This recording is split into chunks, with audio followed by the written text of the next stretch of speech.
대통령은 어디 가시나 이제 동포간담회를 하죠. 김대중 대통령 때까지는 연설문이 있었어요. 그래서 연설문을 읽으셨어요. 노무현 대통령이 이제 취임하시자마자 동포들 앞에서 얘기를 하는데 왜 연설문을 읽냐? 그거 준비하지 마라. 내가 알아서 하겠다. 근데 하실 때마다 문제되는 발언을 하셔가지고 동포간담회가 아니고 공포간담회라고. 우리 그 홍보수석실에서 공포간담회라고 그랬어요.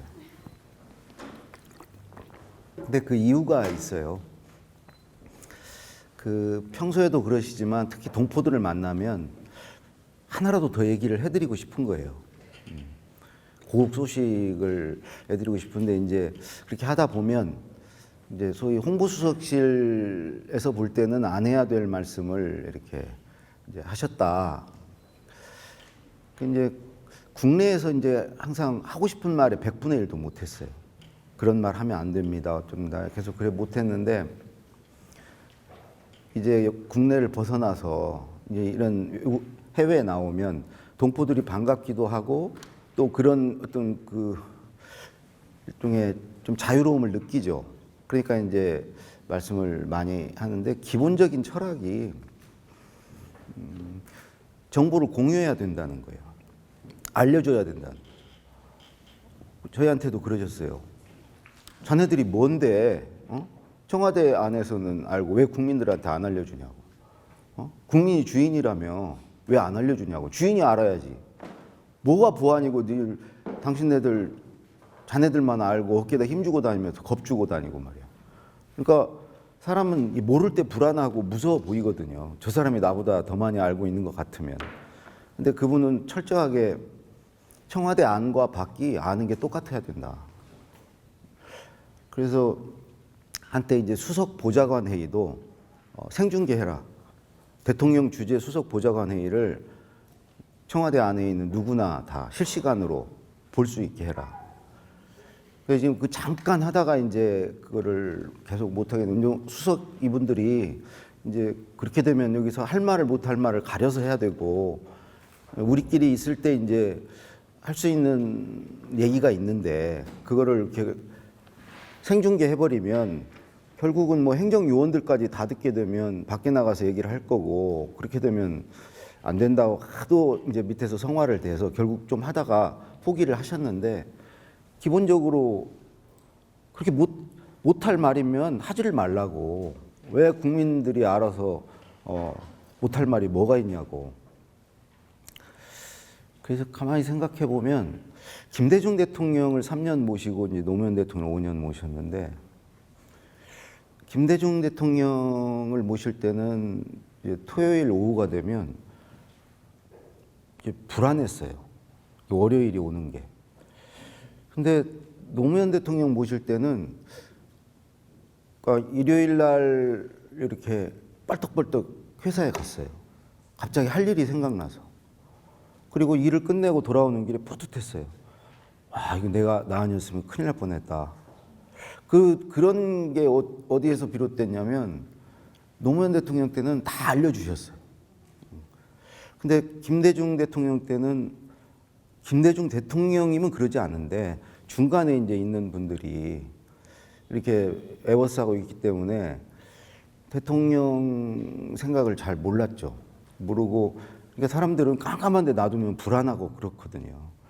그런 상태였던 것 같아요. 그러니까 글을 쓰는데 대통령이 이제 비서실장한테 얘기하시죠. 그러면 수석한테 이제 비서실장이 얘기하고 그리고 이제 비서관, 행정관 이 쭉쭉 내려오는데 행정관이 제일 모르죠. 제일 모르는데 제일 모르는 사람이 글을 써요. 초안을 써요. 그럼 다시 거꾸로 올라가면서 좀 더 아는 걸 가지고 지적을 해요. 제가 이제 쓰면 고도원 비서관이 이제 이게 아니라고 그러고 고도원 비서관도 마찬가지로 공보수석한테 가면 또 이렇게 수석이 또 뭐라고 그러고 그런 과정에서 제가 이렇게 돌이켜 보면 그 카드 섹션 같은 거에 비유를 하면 그냥 빨간색 들라면 빨간색 들고 파란색 들라면 파란색 들고 전체 그림이 뭔지는 모르는 거예요.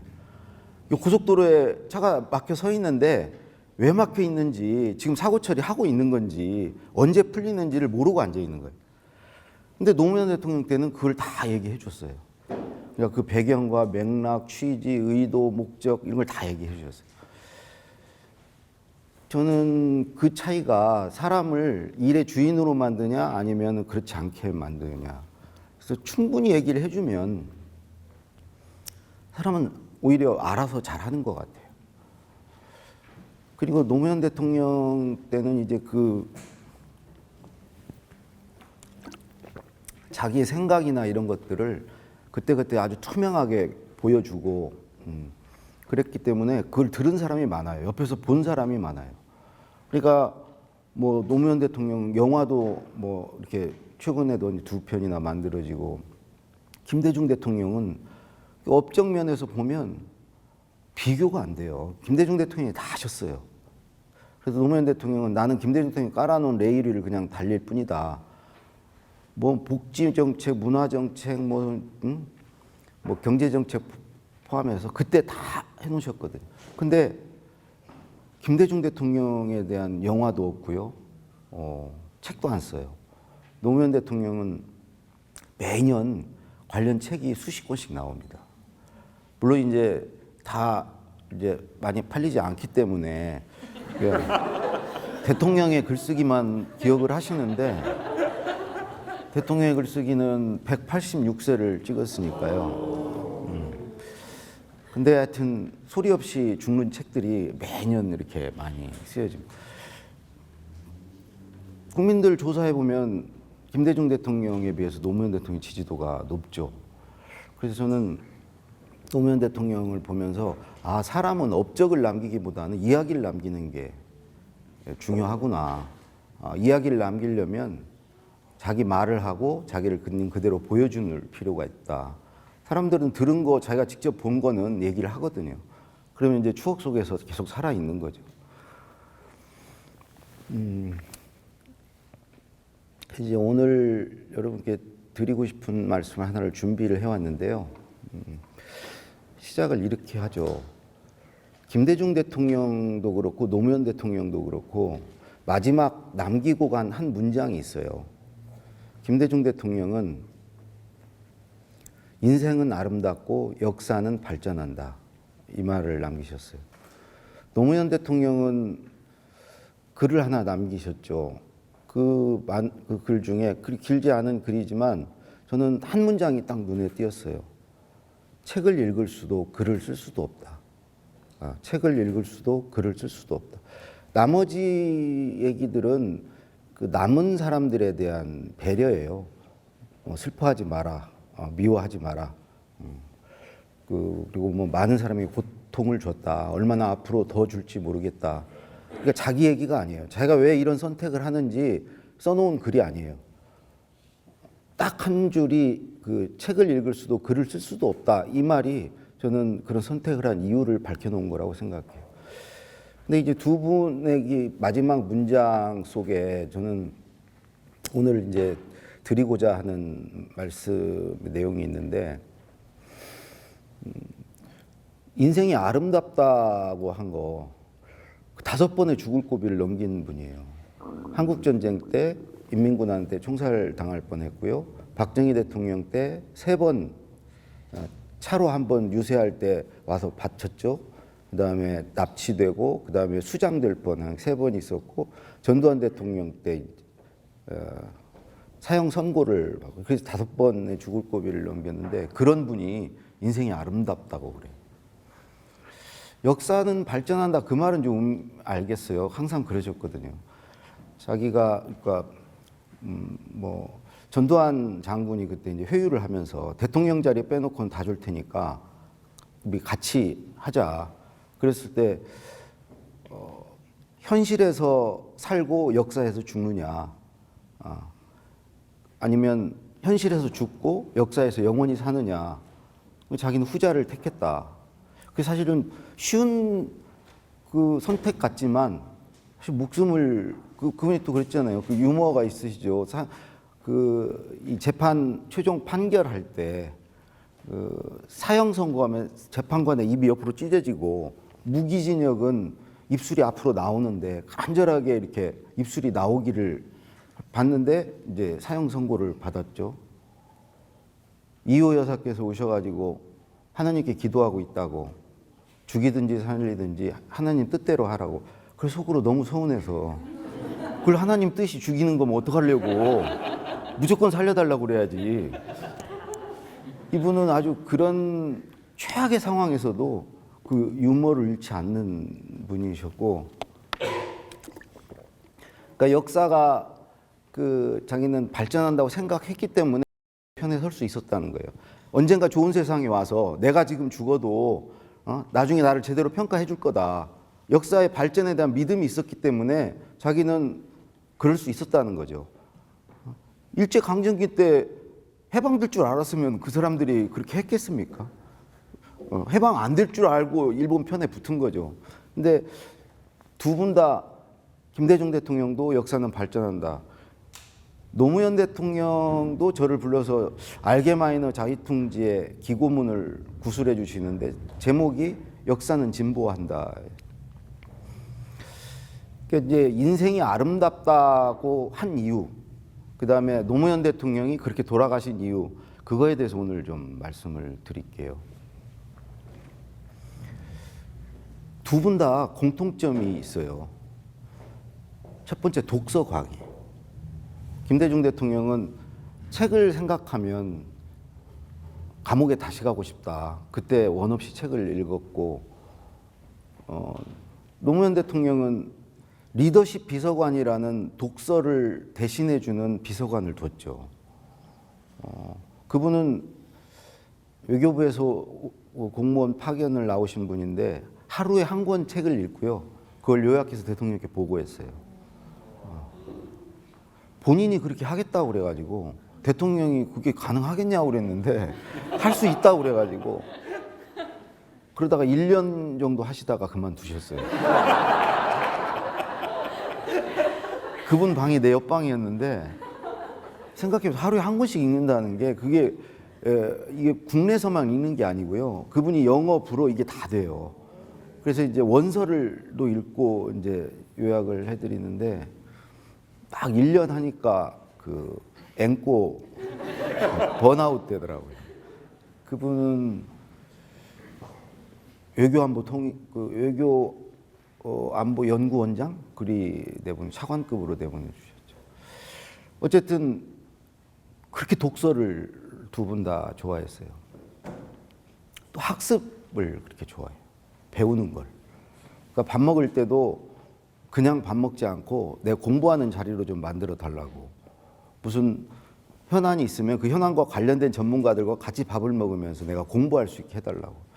그냥 이 두 분 다 대학을 안 가셔서 이런 갈증이 있으신가, 그런 생각을 했어요. 또 하나는 좀 컴플렉스가 있으신가. 그러니까 대통령이란 자리는 항상 어떤 사안에든지 자기 답변이 있어야 돼요. 자기의 관점, 자기 시각, 자기의 의견이 있어야 돼요. 이거 어떻게 할까요? 물어보는데 뭐 생각 안 해봤다든가 모르겠다든가 나중에 이런 건 안 돼요. 그러면 그건 이미 대통령이 아니죠. 거꾸로 뭐 어떻게 해야 돼 물어보면 그 답변해 주는 사람이 대통령이죠. 그러니까 그런 강박이 있죠. 좋은 대답을 해줘야 된다는. 그러니까 역사나 어떤 사회 발전에 도움이 되는 데야 얘기를 해줘야 된다는 것. 자기가 말을 잘못하면 전쟁이 일어날 수도 있고 그런 거니까 그런 강박이 있는데, 더구나 이제 뭐 대학을 뭐 안 가셔서 내가 그런 답변을, 대학을 못 가서 그런 소리를 듣기 싫으신 건가? 근데 다 아니에요, 그게. 결론부터 얘기를 하면 말하고 싶어서.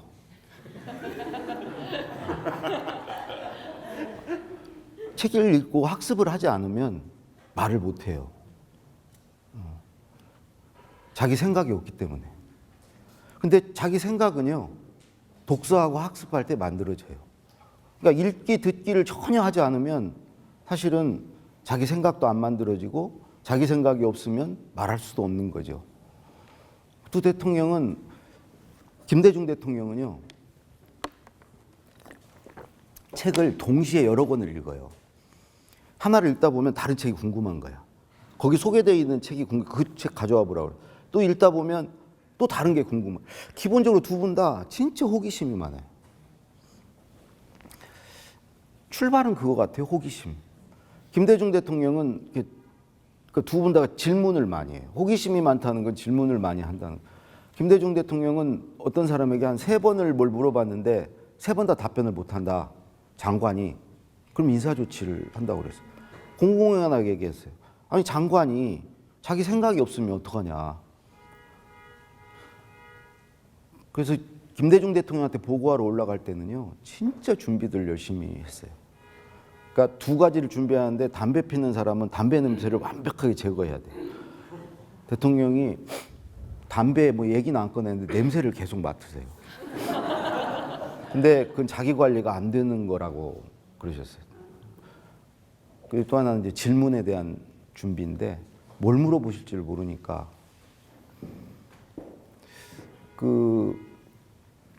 그날 뭐 종합주가지수 이런 것까지 다 외우고 올라가요. 그러니까 물어보는 거는 이게 그래서 이제 김대중 대통령도 그렇고 노무현 대통령도요. 뭐 회의를 수집해요. 며칠 날 뭐에 관해서 한번 우리 얘기를 해봅시다. 그리고 미리 사전에 공지를 하죠. 그럼 이제 수석들 장관들이 그 준비를 열심히 하고 와요. 공부를. 근데 대통령은 딱 그쯤 되면 이미 거기 이제 호기심을 잃어버린 거예요. 아니 왜 그러면 본인이 어떤 답을 구하려고 예를 들어 청년 실업이라고 해봐요. 그러면 그 문제에 대한 의견도 들어보고 자기가 이제 뭐 답을 만들어 보려고 회의를 소집하라고 했는데 그 사이에 본인은 계속 고민을 하는 거예요. 그거를 나름대로 이제 자기 생각이 정리가 되고 그러니까 더 이상 그게 호기심이 없는 거야. 그러면 그 사람들이 모였는데 아 그건 됐고요. 우리 다른 얘기 합시다 그래요. 그러니까 이제 내가 옆에서 지켜보면 그런 경우가 되게 많았어요. 그러니까 두 분 다 모든 것이 이렇게 호기심에서 출발을 해요. 노무현 대통령은 책을 왜 1장 1절부터 읽어야 되냐고. 자기는 목차를 보고 제일 궁금한 데부터 읽는다고. 아 이게 무슨 내용인데 이렇게 써놨지? 이건 내 생각과 좀 다른 것 같은데? 그래서 그 대목을 찾아 읽다가 앞이 궁금하면 앞을 또 읽고 뒤가 궁금하면 뒤를 읽고 그래서 한 권을 다 읽으면 그건 좋은 책이었다. 읽다가 자기 생각이 나면은 막 방안을 뛰어다녔다고 그랬어요. 생각을 했는데 와 이건 내가 생각해도 좋은 생각이야. 자기 스스로 막 대견해. 이걸 주체할 수가 없어서 막 방안을 혼자 뛰어다녔다. 또 김대중 대통령은 책을 읽었는데 1장 1절을 읽었다고 해봐요. 내 생각이 안 만들어졌어. 읽고 나서 아무 생각이 안 나. 그리고 화가 나가지고 그 다음으로 안 넘어가고 계속 그걸 곱씹었대요. 계속 그걸 음미하면서 거기서 내 생각을 어떻게든지 만들려고. 아니 내가 내 생각을 만들려고 읽은 거지 왜 그 사람 생각을 내가 뭐하러 주입하는 독서를 하냐고. 그건 아무 의미가 없는 거라고. 근데 우리가 이제 불행하게도 우리 한국 학교는 읽기 듣기만 해요. 읽기 듣기만. 선생님 말씀 듣고 교과서 참고서 읽어요. 그거 다 자기 거 아니거든요. 선생님 거고 교과서 참고서 쓴 사람 것이죠. 그것을 읽기 듣기 열심히 해가지고 머릿속에 잘 암기를 해놨다가 남이 낸 시험 문제에 남이 정한 답을 잘 찍으면 머릿속에 남의 지식을 가지고 그걸 잘 찍으면 우등생이 돼요. 그런 사람들이 사회에 나와서 또 남의 생각을 잘 읽어요. 눈치를 잘 봐. 의중을 잘 읽어. 자기 생각은 없어. 잘 읽고 읽은 걸 가지고 뭔가를 기억해뒀다가 실행에 옮기면 성공을 해요. 되게 그런 사람들이 청와대에 오죠. 공무원 중에. 기본적으로 눈치가 없거나 말귀를 몰아듣는다거나 읽기 듣기에 약하면 이해력이 없으면 뭘 분석을 못하면 예를 들어서 뭐가 중요하고 뭐가 덜 중요하고 대통령이 한 30분 얘기하셨는데 중요한 건 저거고 아까 우리 백승건 선생 요약 얘기했지만 그 요약 능력은 읽기 듣기 능력이에요. 많이 듣고 많이 읽으면 키워지는 능력이죠. 근데 자기 생각은 없어. 오죽하면 오바마 대통령이 한국에 G20대 와서 한국 교육이 세계 최고라고 그렇게 입에 침이 마르게 칭찬을 했는데 기자들이 질문을 안 해. 오바마 대통령이 그랬잖아. 한국말로 해도 된다고. 영어를 못해서 그러는 줄 알고. 근데 끝까지 질문을 안 해. 그리고 옆에 눈치 보면서 누가 좀 해줬으면. 자기들도 이 바늘방석이거든. 오바마한테 계속 어느 기자가 손들었잖아요. 중국 기자. 그 사람이 조롱했잖아. 얘들한테 물어봐라. 왜 질문 안 하겠다는 사람한테 기회를 주냐. 내가 하겠다. 내가 해도 되는지 물어봐라. 그런데도 바보같이 웃고 앉아 있어. 그게 읽기 듣기 교육을 가장 많이 한 그 결과예요. 요점 정리는 잘해요. 잘 받았어요. 잘 받아쓰고 정리 잘하는데 자기가 궁금한 게 없어. 자기 말을 못해. 머릿속 수준은 높아가지고 남의 거 잔뜩 넣어놔가지고 내가 이 수준만큼 말을 못하면 어떡하지? 남이 나를 허접하게 볼 텐데 그건 역시 남의 눈치를 봐. 그래서 질문을 못한. 저는 그 우리 교육 어제도 이제 우리 최 대표님이 우리 미국 교육은 개인의 어떤 그런 것을 키워주는 교육이다. 정반대예요. 우리는 다 그냥 똑같은 사람으로 만드는 교육이에요. 다 똑같이 그냥 정답을 잘 찾는 사람을 만드는 교육이죠. 이미 누가 만들어 놓은 정답, 그걸 잘 찾는 사람, 누가 좀 더 빨리 잘 찾아서 잘 베끼고 잘 쫓아가느냐, 이런 사람을 만드는 교육이죠. 어쨌든 두 대통령은 호기심에서 출발해서 독서를 하는 거죠. 독서를 하면 반드시 자기 걸 만들어요. 자기 걸 만들고 심지어 책을 막 다 읽어가는데 내게 안 만들어지면 막 초조했다고 그랬어요. 이러다 이거 그냥 끝나는 거 아니야 이거? 내가 이게 시간을 들여서 이게 뭐 하는 거야? 이런 생각으로. 근데 그런 생각을 하면 칼럼 하나를 읽어도 자기 걸 만들어요. 백승권 선생 얘기대로 칼럼에 어떤 한 줄을 밑줄을 딱 그었다. 그럼 그건 자기 거죠. 자기가 선택한 거죠.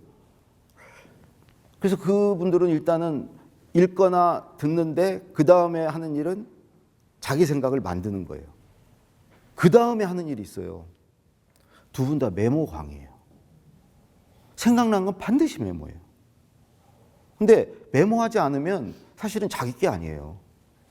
나중에 그거 다 없어지는 거죠.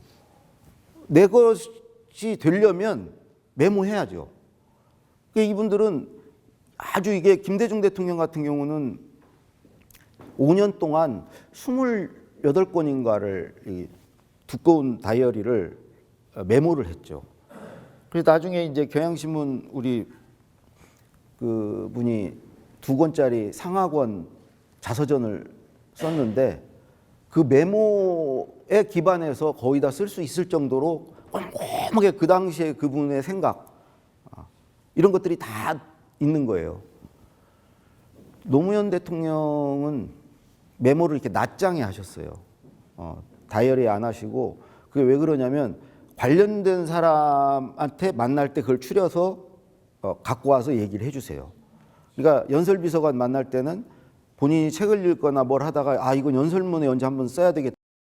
이 생각은 내가 어느 계기 연설문에 밝혀야 되겠다. 그런 것들을 다 메모를 하는 거예요.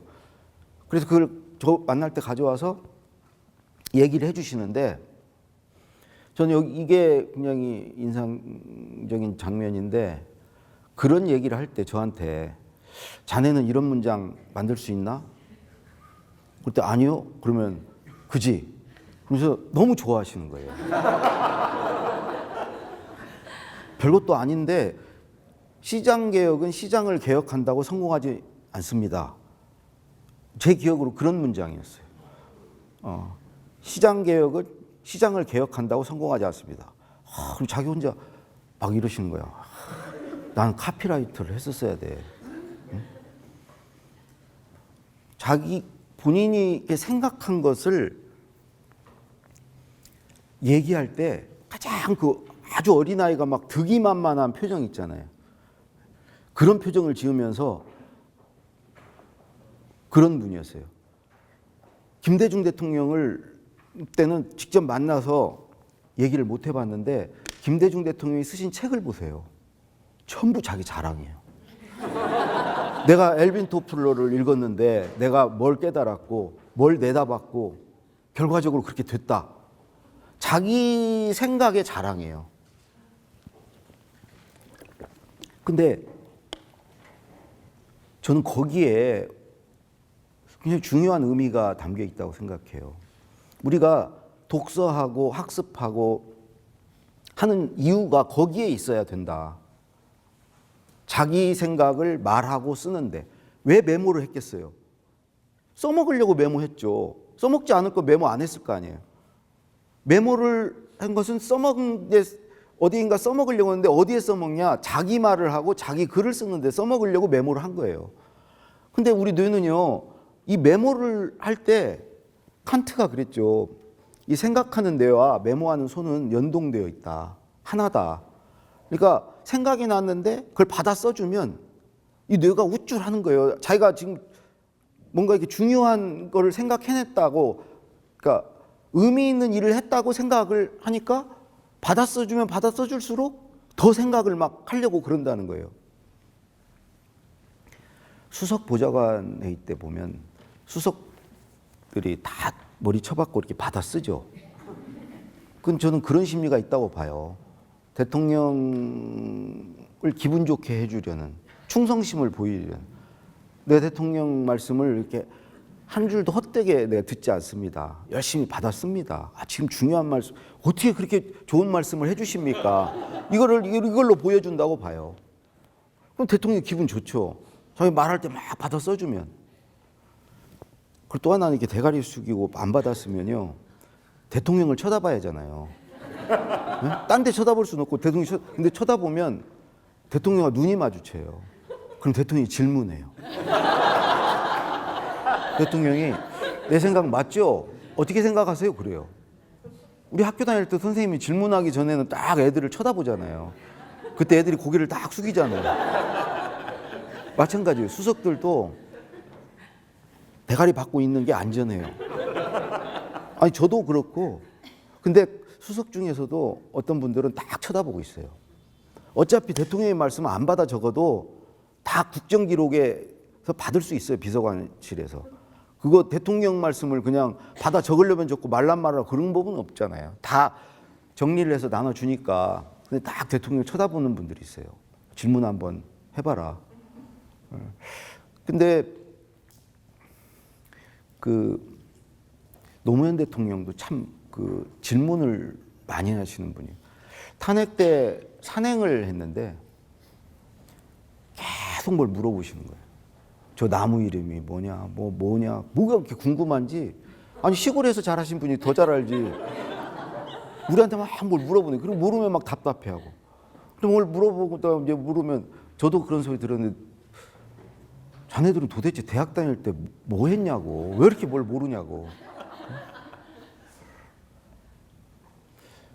가지고 이 산행할 때 식물학자를 붙였어요.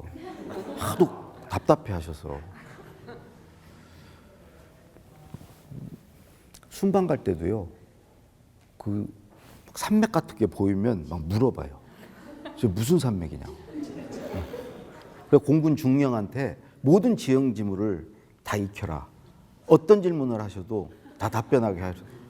그래서 사전에 가서 중요한 데 위를 지날 때는 가서 설명을 해드리면, 저게 펠로폰네소스 전쟁이 났던 그 상공 위를 우리가 지금 가고 있습니다. 그러면 되게 좋아하세요. 뭐를 막 아는 걸 그렇게 좋아하세요. 근데 어쨌든 두 분 다 읽기 듣기를 하고 자기 걸 만들어서 자기 걸 메모해요. 메모한 것을 반드시 써먹어요. 저는 공자님도요, 공부를 제일 좋아했다는 공자님도 제자들이 받아 써주고 제자들한테 말할 기회가 없었으면 저 공부 안 했을 거라고 생각해요. 보면은 예수님도 그렇고 부처님도 그렇고 다 받아 써주는 사람이 있었고 그 사람들한테 말했어요. 너희들이 이걸 아느냐? 난 이런 걸 깨우쳤다. 근데 그걸 안 했으면 과연 도대체 왜 생각을 할까? 말하지 않고 쓰지 않을 생각을 왜 할까? 그러니까 결과적으로 메모도 쓰기 위해서 하는 거고, 말하기 쓰기를 했을 때 자기가 독서해야 되는 이유, 학습해야 되는 이유를 분명히 알게 됐던 것 같아요. 그때 말을 할 때 이게 뭔가 자기가 우쭐한 거예요. 자기 존재를 드러내고 인정을 받고. 아니 내가 나라는 사람은 내 안에 들어있는 내 생각이 나잖아요. 근데 그 안에 나를 그 생각을 드러낼 때 자기가 가장 우쭐함 이런 걸 느끼는 거죠. 그걸 과시할 때 그 이상의 즐거운 일이 어디 있겠어요.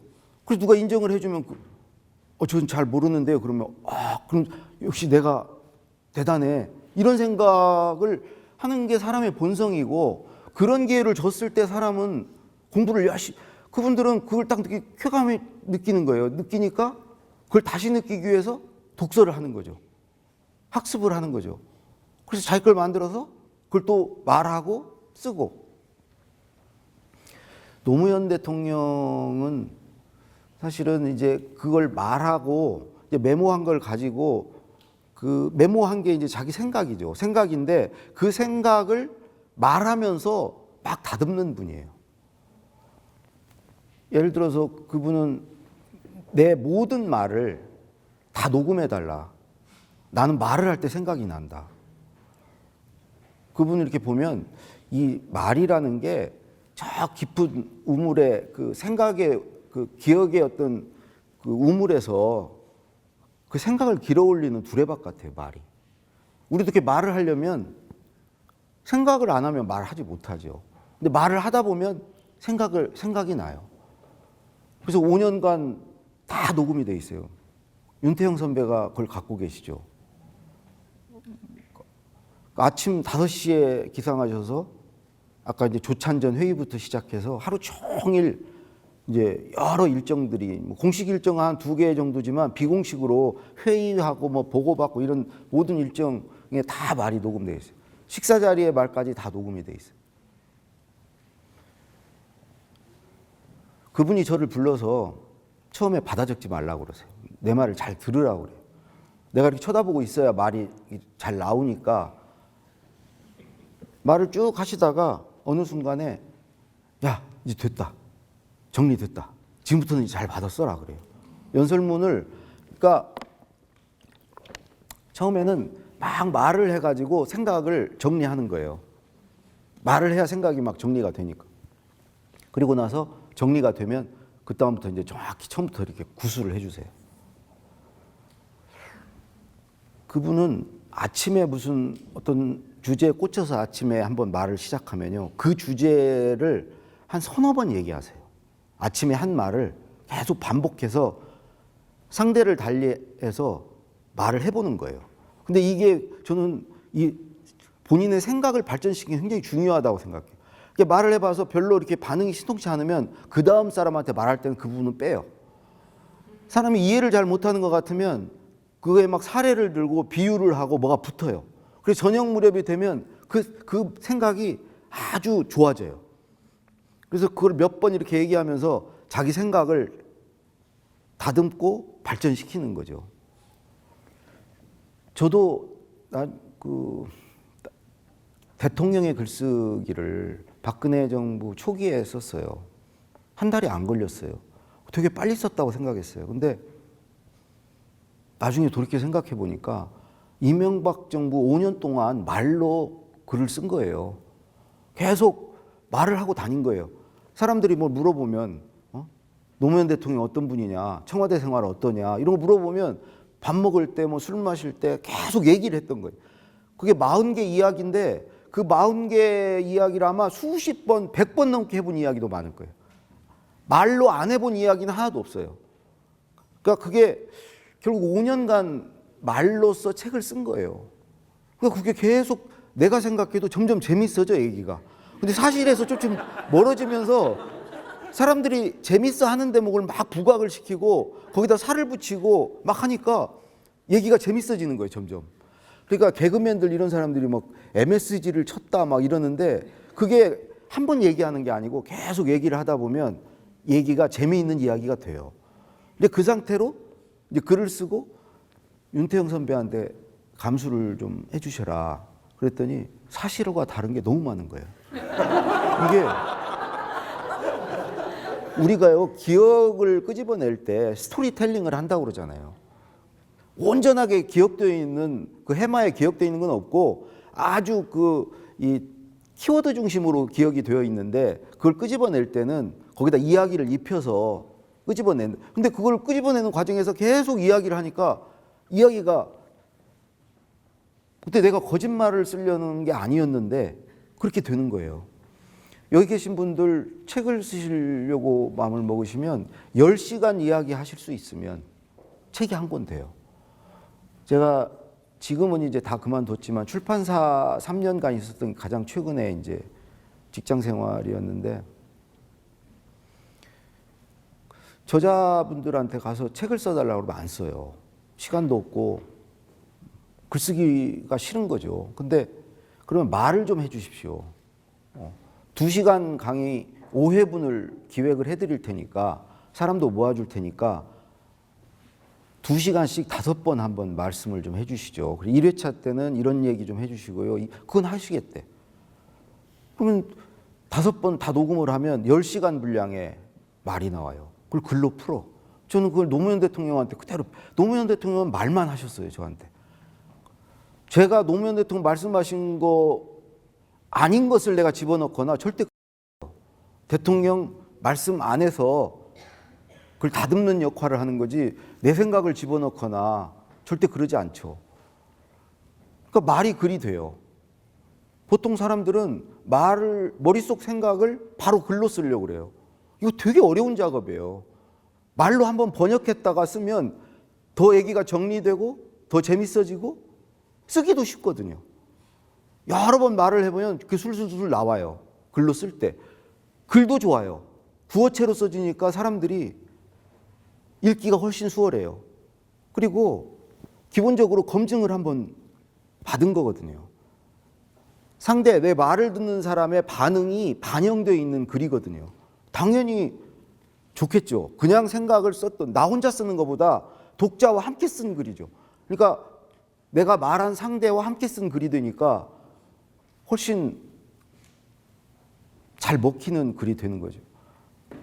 그래서 10시간 내가 어떤 주제, 내가 또 살아온 이야기를 책으로 쓰고 싶다. 그러면 그 얘기를 여러 번 해보는 거예요. 이 사람 저 사람한테. 여러 번 해보면 그게 분량도 늘어나고요. 점점 다듬어지고 그렇게 돼요. 근데 그 상태에서 그걸 뭐 녹음하셔도 좋고 그냥 녹음 안 해도 쓰기 시작하면 술술술 나와요. 되게 어떤 분들 내가 책을 쓰면 소설, 장편 소설 10권 분량 쓸 수 있다. 근데 그거를 막상 써보라고 그러시면 못 써요. 근데 그걸 먼저 말을 해보시고 글을 쓰시면, 근데 이게 그래서 두 대통령이 그 읽기 듣기를 하고 자기 생각을 만들고 그 생각을 메모하고 메모한 것을 말해보고 말한 것을 다시 최종적으로 글로 쓰는 거예요. 이 과정 안에서 대통령이 저한테 연설문 구술해 줄 때도 앞에는 말을 하고 뒤에 이제 그게 글이 되는 거죠. 이런 사이클 안에서 계속 사는 거예요, 이 두 분은. 근데 그 생활이 너무 행복한 거예요. 왜 행복한가? 자기가 막 성장하는 걸 느끼거든요. 자기 생각이 크는 거. 폭과 깊이가 넓어지고 깊어지는 것을 자기가 느끼거든. 우리가요, 말을 글로 써놓으면요, 불과 한 몇 달 전에 써놓은 글도 허접해요. 여러분도 어젯밤에 써놓은 글도 허접한 경우가 많아요. 그만큼 성장한 거거든요. 글을 봤을 때만 내가 성장한 걸 알 수 있거든요. 글의 분량이, 내 생각을 글로 써는 그 분량이 많아지면 내가 그만큼 풍성해지는 거예요. 내 안에 내가. 저도 이제 이제 노무현 대통령 가시고 나서 이런 생각을 했어요. 두 대통령은 왜 이렇게 말과 글을, 사실은 말과 글의 힘으로 그 자리까지 가신 분들이에요. 그거 말고는 그 두 분 다 뭐가 있어요? 말과 글을 가지고 세를 규합하고 사람들을 설득하고 어쨌든 그걸로 그 자리 대통령이 된 거죠. 그리고 항상 말하기, 글쓰기를 앞두고 막 설레하셨어요. 막 흥분하셨어요. 너무 그걸 반기는 거예요. 관저로 이렇게 올라오라고 저녁 때 그러면 이제 글 쓰시겠다는 거거든요. 올라가면 나는 막 불안해요. 대통령은 근데 항상 노래를 부르면서 오셨어요. 내실에서 관저 회의실로 저를 향해서 점점 가까이 올 때 막 노래 노래를 막 부르면서 뭐가 이렇게 난 이해가 안 돼. 뭐가 이렇게 좋아가지고 저렇게 즐거워서 난 막 노랫소리가 점점 커지면 점점 더 불안해지고 두렵고. 근데 그 차이가 뭐냐면요. 평소에 자기 생각들을 쌓아놓은 거예요. 아까 그 과정을 통해서. 쓸 말, 할 말이 있는 거예요. 그게 있으니까 흥분하는 거야. 그거를 언젠가 써먹으려고 해놨는데 그 기회가 온 거예요. 근데 우리는 쓸 말이 할 말이 없어. 그때 찾으려고 그래. 못 찾을까 불안해. 글쓰기 말하기가 두려워. 사람들 앞에 가면 그냥 머릿속이 하얘지고 그건 할 말이 없어서 그런 거예요. 할 말이 딱 준비되어 있으면요. 빨리 하고 싶어요. 이 고기를 잡아서 요리하는 요리사에 비유하면 어떤 요리사는 평소에 고기를 그냥 잡아요. 잡아둬요. 쓸 일이 아닌데 요리할 일이 없는데도 그건 취미예요. 즐거움이에요. 낚시하고 이거 취미죠. 그렇게 잡아놔. 그랬다가 요리할 일이 있으면 가득 잡아놓은 고기 중에 이걸 쓸까 저걸 쓸까. 이미 고기가 있으니까 뭐 초조할 일이 없어요. 그래서 골라 쓰는 재미가 있는 거예요. 또 이걸 쓸까 반응이 어떻게 나올까. 어떤 요리사는 요리를 해야 될 때 고기를 잡으러 나가요.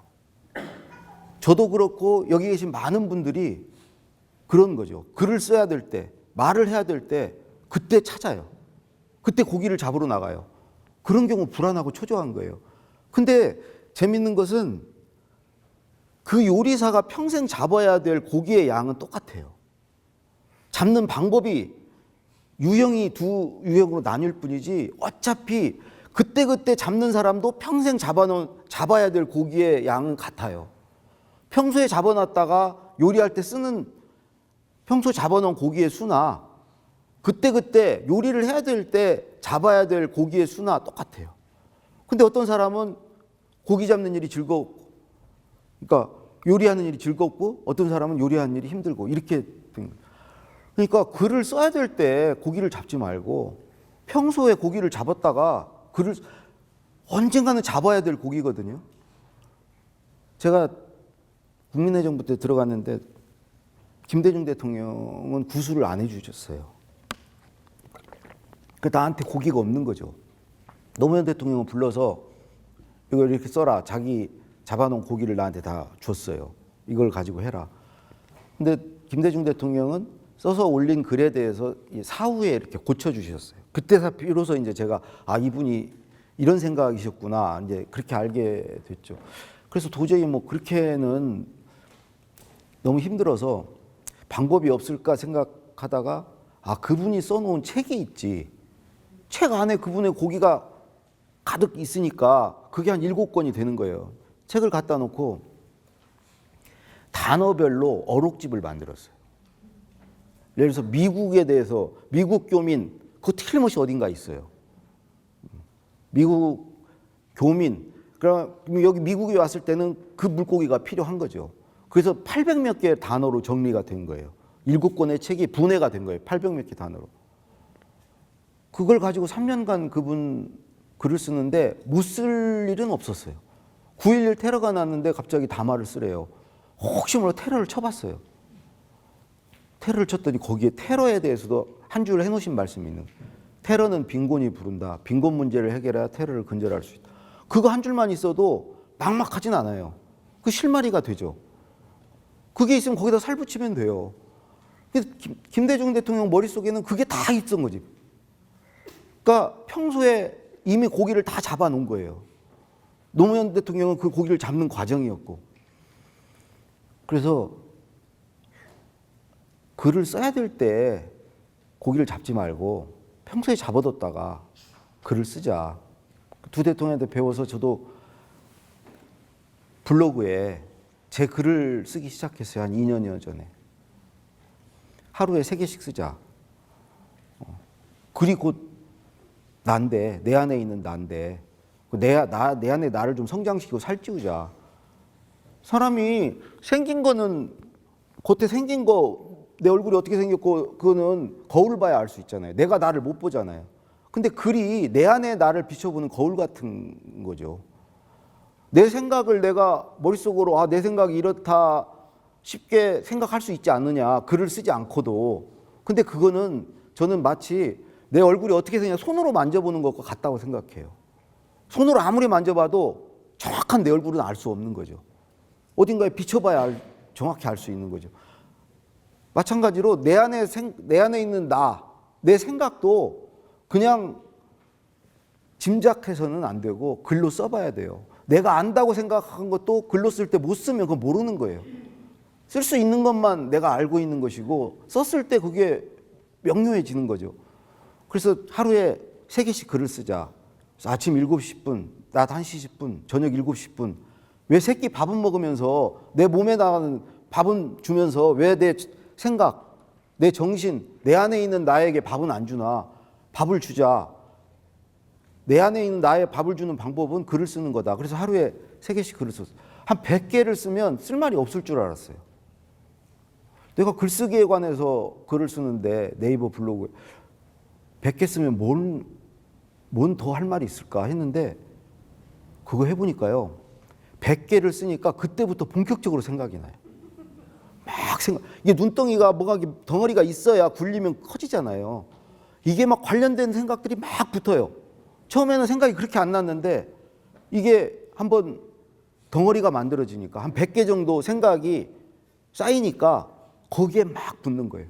뭐 운전을 할 때도 이게 운전의 원리와 이게 글쓰기 원리가 같네. 뭐 드라마를 볼 때도 저렇게 하니까 글을 저렇게 쓰면 되겠네. 이런 생각들이 막 나는 거예요. 근데 그런 생각들이 막 나는 삶이 이게 너무 좋은 거예요. 잠들기 전에 뭔 생각이 나요. 생각이 났는데 이거 잠자다 잊어버리면 안 되는데 일어나서 쓸까? 그래서 망설일 때 그때 너무 행복한 거야. 그 사람이 내 안에 내가 이렇게 막 성장하는 거 뭔가 이렇게 탁월해지는 거 그게 아리스토텔레스가 아랫대 덕성 탁월함을 추구할 때 인간은 가장 행복하다. 그게 무슨 말인지를 알겠더라고요. 그 두 대통령은 그런 거 안에서 살았구나. 그 인생이 아름답고 그걸 못했을 때 책을 읽고 글을 쓸 수 없을 때 사실은 아무것도 자기의 가장 큰 즐거움, 내가 해야 될 일. 노무현 대통령은 항상 그랬어요. 김대중 대통령은 사상가다. 철학이 있는 정치인이다. 나는 사상도 없고 철학도 없다. 사상 있고 철학이 있으려면 책을 써야 된다. 어떤 분야에 관해서 체계적인 자기의 생각이 있어야 된다. 난 아직 거기까지 미치질 못했다. 자기는 대통령 5년 한 것보다 대통령 5년 한 경험을 책으로 써서 쓰는 게 훨씬 의미 있는 일이다. 대통령 5년 하면 살 수 있는 일을 해보니까 별로 없다. 대통령이 할 수 있는 일이라는 게. 근데 그 경험은 굉장히 소중하다. 그걸 가지고 난 책을 쓰고 싶다.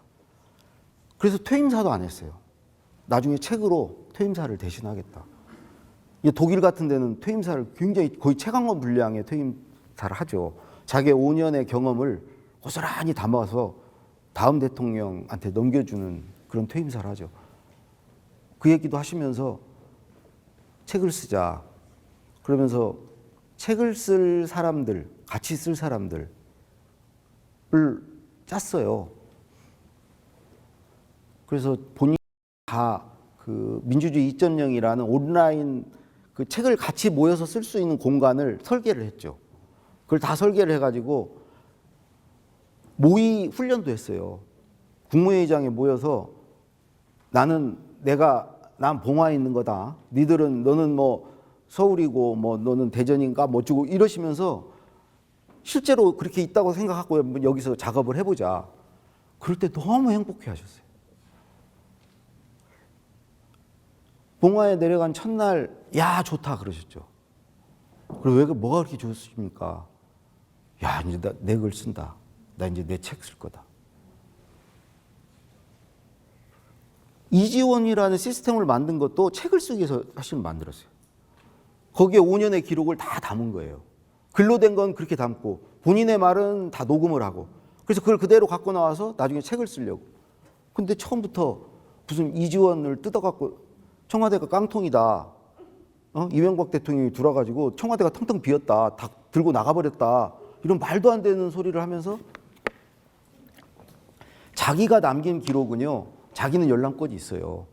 그걸 못하게 하면 안 남기죠. 안 남긴다고 해서 아무 누가 뭐라고 안는데 그래서 다 안 남기고 갔어요. YS 때까지만 해도 그걸 다 폐기하고 갔어요. 뒤에 꼬투리 잡히니까. 그래서 대신에 못 보게 이게 걸어둘 수 있게 지정기록물이라고 해서 20년, 30년 못 보게 해두면 남길 거 아니에요. 그래서 그거 해놓고 대신에 남긴 사람은 얼마든지 보게 해줄 테니까 다 남겨라. 그래서 김대중 대통령 기록물법이 그때 이제 제정이 돼서 노무현 대통령 어마어마하게 남겼죠. 그래서 카피를 하나 해온 거예요. 책을 쓰기 위해서. 자기 기록을. 그때부터 이제 그것부터 시비가 걸려서 반납하라고 그래서 반납했죠. 거기다가 무슨 뭐 논두렁에 시계를 버렸네 어쩌네. 이건 완전히 허위 사실을 유포하면서 어느 날 대통령께서 책 안 쓰시겠다고. 내가 책을 쓴 걸 누가 읽어주겠냐고. 내 도덕적 신뢰가 다 바닥에 떨어졌는데 책 안 쓸 테니까 자네들 할 일 하라고. 그 전에는 봉화에 계실 때 뭔가 글을 하나 거기다 딱 올려놓고 밑에다가 나 이거 쓰느라고 죽는 줄 알았다. 니들이 이제 죽을 차례다. 그러면 내가 그분의 표정이 보였어요. 얼마나 지금 즐거운가. 이거 지금 이 일을 하는 게. 근데 책을 안 쓰시겠다고 한때가 난 그때 이미 마음의 결정을 하시지 않았나. 책을 안 쓰면요, 글을 안 쓰면 사실은 할 일이 없죠. 그럼 자기 생각을 말하고 쓰는 게 그분이 유일하게 할 수 있는 일인데 그걸 가장 좋아하고 가장 의미 있는 일인데 자기한테. 근데 그걸 못하는 상황. 못하는 상황이면 굳이 내가 그럼 뭘 하지? 저는 그런 생각을 하시지 않았나. 그래서 마지막에 책을 읽을 수도 글을 쓸 수도 없다. 그 말은 내가 더 이상 살아있어도 할 일이 없다.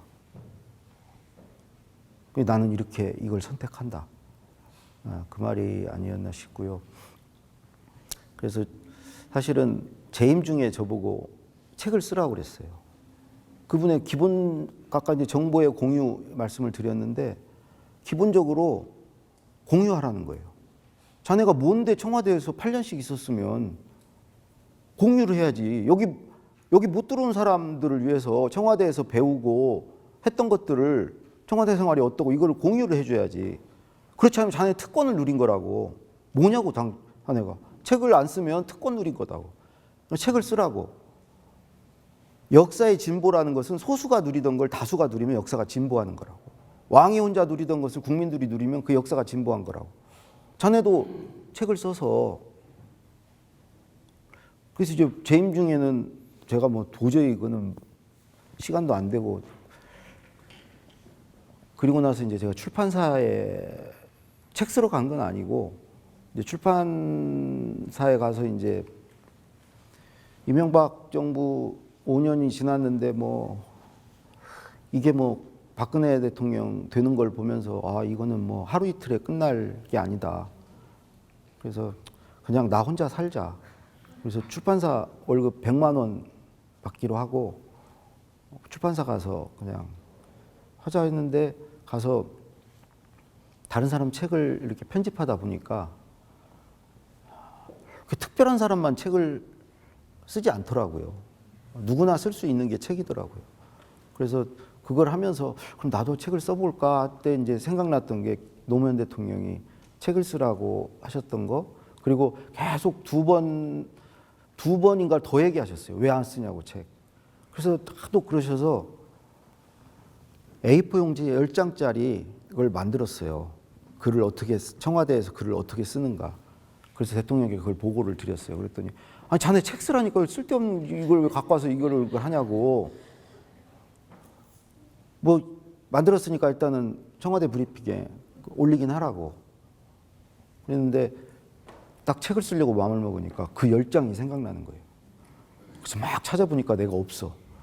그래서 우리 행정관한테 막 물어봤어요. 그때 어떤 한 분이 그걸 갖고 있는 거예요. 그 10장에다가 곱하기 10을 하면요, 훌륭한 책이 돼요. 그러니까 뭔가 이렇게 뭐라도 있으면 거기 불리면 되거든요. 뭐 두 가지 방법이 있죠. 몽땅 써서 줄이는 방법도 있고, 조그만 뭔가 이 비빌 언덕을 만들어서 거기다가 살을 붙여서 글을 쓰는 방법이 있죠. 근데 아마 그 10장이 없었으면 좀 엄두를 못 냈을 거예요. 그래서 대통령의 글쓰기를 이제 쓰고 2,000권만 팔리면 좋겠다. 내가 몸담았던 이제 출판사니까 그래야 회사가 손해도 안 보고. 그래서 계약금 받은 걸 노무현재단하고 김대중 도서관에 이제 절반씩 그래서 가서 안 해야 될 얘기를 해버렸죠.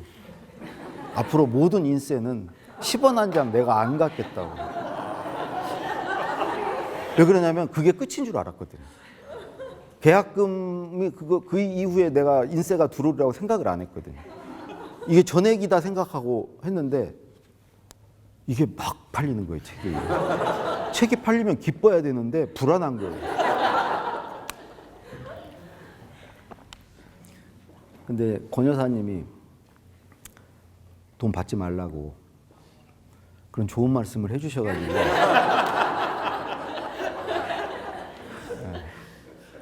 그래서 그 처음에 약속한 건 이제 파기를 하고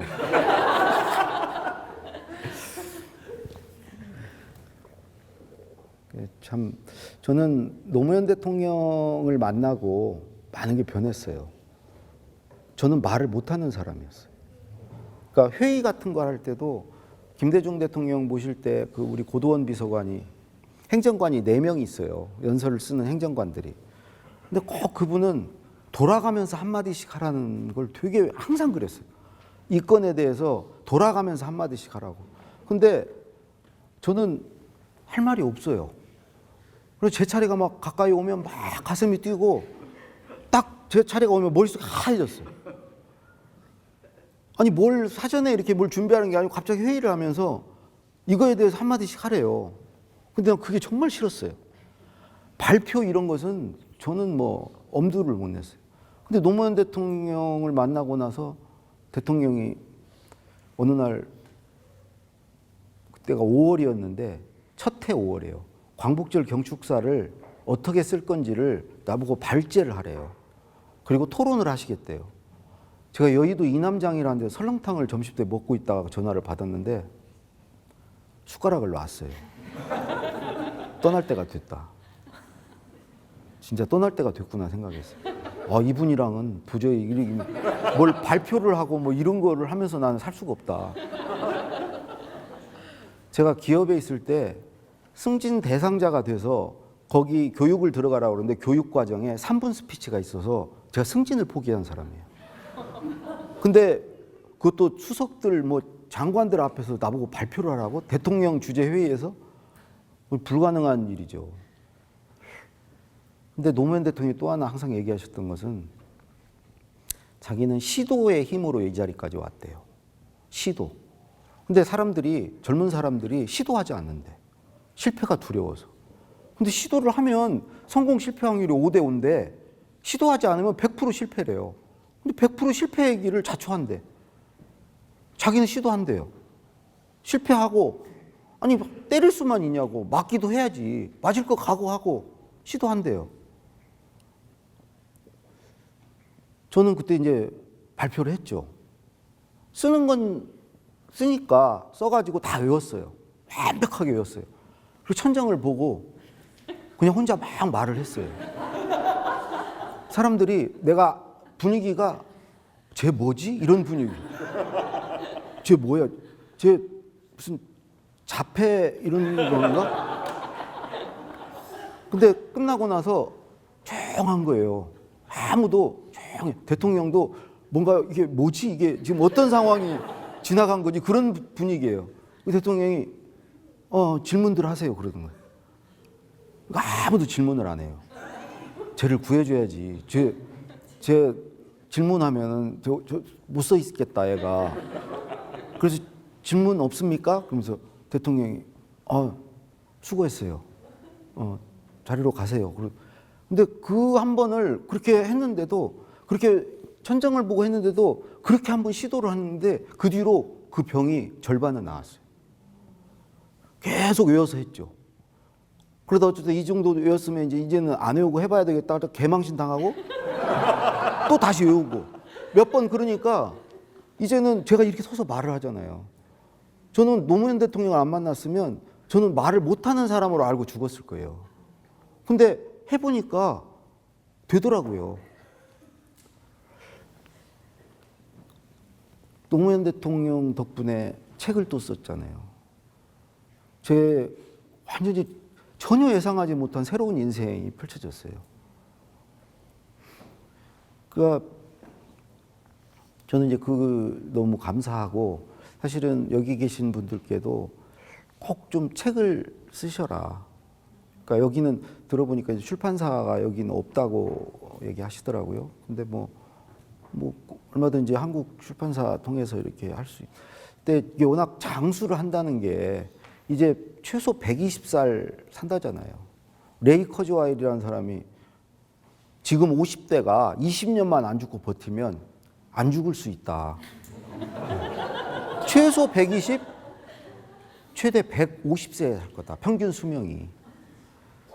그 말이 사실은 저가 30에 절반 살았다고 그랬어요.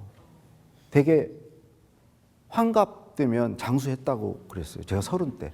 40이 됐는데 또 절반 살았대요. 80인생이래. 제가 5, 6년 전에 50이 됐는데 또 절반 살았대요. 100세 인생이래.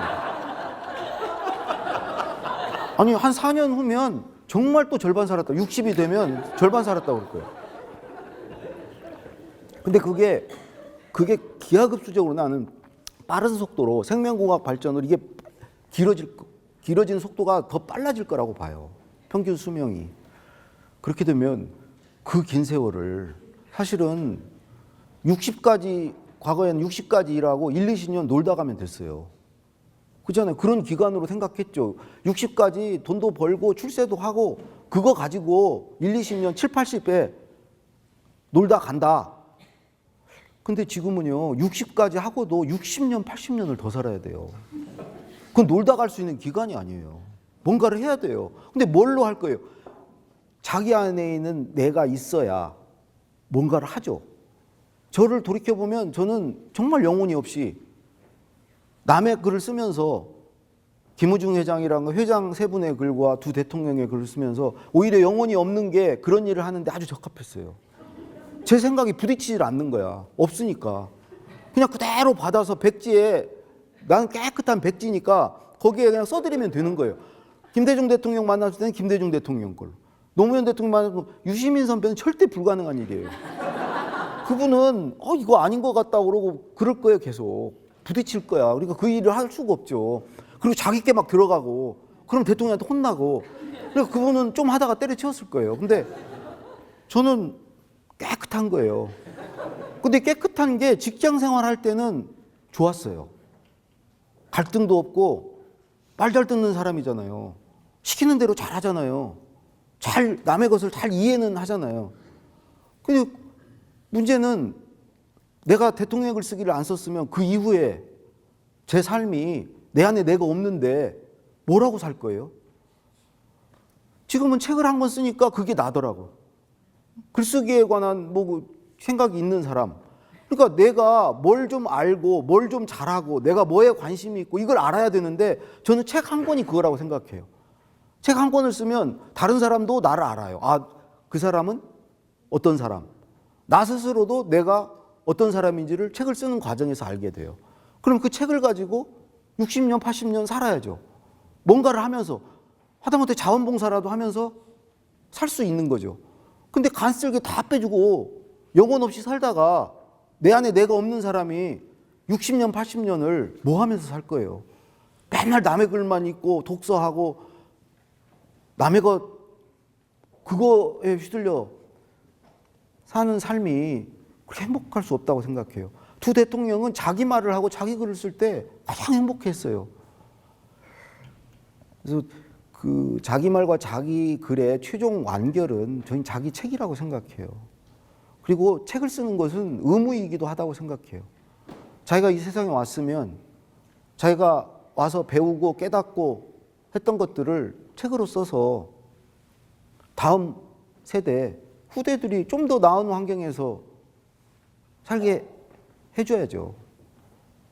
그리고 결국 남는 것은 그런 거 아닌가. 책을 한 권 쓰시면 그 온라인상에 남아 있어요. 그거는 안 없어져요. 그럼 내가 죽어도 자식 남기듯이 책 하나를 남기고 가면 저는 그것만으로도 의미가 있다고 생각해요. 그래서 노무현 대통령이 그렇게 책을 쓰고 싶어 하셨고, 그래서 마지막으로 책을 꼭 쓰시라는 말씀 드리고요. 질문을 이제 받도록 하겠습니다. 부동산 얘기할 때 강남 불패면 노무현도 불패다. 그다음에 뭐 언론 그 기자실 없을 때 뭐 데모질을 하겠다. 뭐 이런 그 자극적인 용어들을 쓰시죠. 근데 본인이 그러셨어요. 나는 자해하는 심정으로 쓰는 경우도 많다. 이렇게라도 써야 언론이 써주니. 내가 실수할 때만 써주니. 내가 멋있는 말로 대통령의 언어를 쓰면 안 받아 써주는데 나는 편지를 쓰는데 우체부가 전달을 안 해준다. 그럼 난 이렇게라도 해야 대문짝만하게 막 시커멓게 대못질 막 이렇게 받아 써주니까 국민들이 볼 때 이게 뭔 소리를 한 거야? 또 뭔 소리를 또 해가지고 그럼 들여다볼 거 아니냐. 전달 자체가 안 되는 것보다는 그렇게라도 전달이 되는 게 우리 독재시대 때 행간을 읽으면서 기사를 읽듯이 그런 말씀 하시면서 그랬죠. 나도 그분처럼 품격 있는 분 없어요. 그 언어가 그분 같이 해보면 항상 그러셨어요. 나는 양극화와 씨름하고 있습니다. 아, 씨름? 좀 상스럽지 않나? 또 뭐라고 하는 거 아니야? 이 씨름 말고 더 좋은 표현이 없을까? 좀 품격이 있는 표현이 없을까? 그러다가 씨름만 한 게 없네. 그러면서 그냥 씨름을 쓰고 그러신 분인데 본인도 노력을 했대요. 초기에. 대통령이 됐으니까 이제 대통령의 언어, 품격 있는 언어를 써야 되겠다. 근데 안 되더래요. 내가 평생 그런 말을 쓰는 환경에서 자라질 않아서 그거 하려니까 그냥 몸에 안 맞는 옷을 입은 것 같고 너무 부자연스럽대요. 그래서 자기는 그냥 산 대로 살자. 근데 과연 그게 그렇게 문제인가? 그게 그렇게 문제면 YS 때는 그분을 내가 아는데 어떻게 한 번도 언론에 그게 그 중요한 문제면 언론이 그게 5년 내내 그걸 집요하게 막말 가지고 시비를 거는 그렇게 중요한 문제라면 YS 때는 왜 그게 단 한 줄도 그분은 5년 동안 실수를 한 번도 안 했을까? 그때는 단 한 줄도 안 쓰다가 왜 지금에 와서 이렇게 5년 내내 이러는가? 그래서 그런 얘기를 하시면서 한편으로는 스스로 반성도 하시고 다른 한편으로는 이게 이제 어떻게든지 노무현은 대학도 안 나왔고 이런 프레임에 가두는 거죠. 그래서 막말을 하고 막말은 믿을 게 못 되고 희한하게 했는데 두 분 다 김대중 대통령도 저는 그 노무현 대통령 같은 분이라고 생각해요. 예를 들어서 그분이 했던 말이나 이런 것은 바람결에 들려와요. 직접 본 사람은 없고, 예. 그분이 뭐 이렇게 해서 TV 드라마 중, TV 다큐멘터리 뭐 동물의 왕국을 좋아한다. 항상 공식적인 답변이 그거예요. TV 프로그램 뭘 좋아하냐면 동물의 왕국. 근데 실제로 연속국을 좋아하세요. 거기 장옥주 씨라고 관저 비서, 젊은 여비서, 20대 비서가 있었는데 거기서 먹고 자고를 했어요. 그냥 연속국 시작하면 옥주야 연속국 시작한다 빨리 와라 이럴 정도로 그런 분이신데 그런 거가 밖으로 안 알려지고 본 사람도 없고 거기를 에워싸가지고 자기들끼리 대통령을 독점하고 정작 그렇게 본 사람들은 글도 안 쓰고 책을 쓰거나 본 걸 얘기를 해야 되는데 그것도 않고 차라리 보여주기라도 하든지. 그 두 분의 공통점을 보면 첫 번째는 묻어가고 이런 건 안 해요. 뭘 추종하고 그냥 뭐에 동조하고 이런 스타일은 아니죠. 뭔가 이렇게 그야말로 모난돌이죠. 군사독재 시절에 김대중 대통령 그냥 순탄하게 살면 살 수 있었죠. 근데 그렇게 안 살았잖아요. 두 분 다 그래요. 하나가 그렇고 두 분 다 진짜 유머 감각이 있어요. 그리고 사실은 두 분 다 진짜 소탈한 분들이에요. 그리고 두 분 다 공감 능력이 탁월해요. 저는 공감 능력이 두 가지라고 생각해요. 하나는 어떤 정서적 민감성, 그러니까 감정이입하는 능력. 어려운 사람 보면 도와주고 싶고, 뭔가 저 사람을 위해서 뭔가 할 수 있는 일이 뭘까를 생각하게 되고, 두 분 다 아주 공통점이에요. 그러니까 뭐 복지 정책도 나오고 다 그런 거지. 어려운 사람 보고도 내 일 아니고 남의 일이고 그렇게 생각하면 그게 나올 수가 없죠. 또 하나는 역지사지 능력이에요. 그 사람 상대 입장에 대해서 생각해 보는 거. 이게 공감 능력이라고 생각해요. 근데 상대의 사정, 처지도 몰라. 상대의 마음도 몰라. 지도자가 그러면 뭘 할 수 있겠어요. 근데 두 분 다 이런 공감 능력이 정말 원래부터 있던 분들이에요. 그분들 눈물은 진짜 눈물이에요. 그런 것들이 생각하는데 아까 이제 인간적이라고 말씀하셨지만 그런 부분이 다 인간적인 거 아닌가. 사람에 대해서 관심과 공감 능력이 있고 유머 감각이 있고 강단이 있고 또 하나 뭐 더 한다면 두 분 다 죽는 소리 안 해요. 그냥 어떤 상황이든지 할 수 있다고 그래요. 근데 저는 지도자는 그래야 된다고 생각해요. 항상 희망을 얘기해야 돼요. 자신감을 보여야 돼요. 뭐 큰일 났다. 이거 어떡하면 좀 이렇게 하면 그건 지도자 자격이 없다고. 그분 말 예를 들어 총선에 대패를 했다. 다음 날 참모들이 안절부절하죠. 대통령이 어떻게 보이나. 항상 웃어. 그거 툭툭 털어요. 그거 갖고 막 뭐 두고두고 생각하고 곱씹고 이러지 않아요.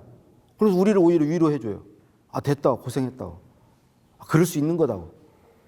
항상 어떻게 이기기만 사냐고. 질 수도 있는 거지. 근데 5년 내줬거든요. 재보선에서 한 번도 못 이겼거든요.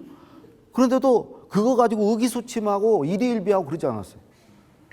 그래서 지도자는 그런 것들을 좀 갖춰야 되지 않나. 그리고 특히 노무현 대통령은 진짜 솔직하세요. 자기의 어떤 약점이라든가 자기가 정말 말하고 싶지 않은 그런 것도 다 얘기하세요. 근데 그런 걸 얘기해 주시니까 우리 같은 입장에서 저분이 나를 믿고 저렇게까지 얘기를 다 해주시는구나. 그러니까 그분을 위해서 일을 하게 돼요. 저분 어떻게든지 내가 좀 도와드려야 되겠다. 이제 김대중 대통령은 직접 듣지를 못하니까 이제 그냥 김대중 대통령을 아예 그 지근거리에서 모신 분들은 사실은 옛날에는 막 목숨까지도 바치면서 했거든요. 그분들은 이제 그런 상태가 됐다고 생각해요.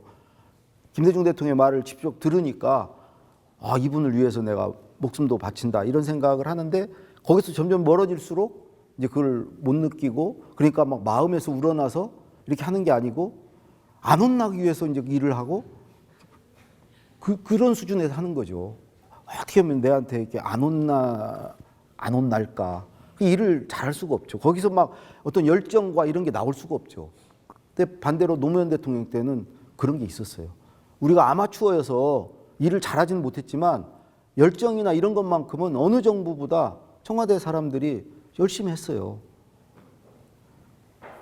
그거를 지금 이제 그때 그 학습되고 그런 걸 문재인 대통령이 그대로 고스란히 이어받아서 그때 다 해보시니까 시행착오도 받고 그래서 저는 문재인 대통령은 참 잘하실 거다. 학습 능력이 아주 탁월하신 분이거든요.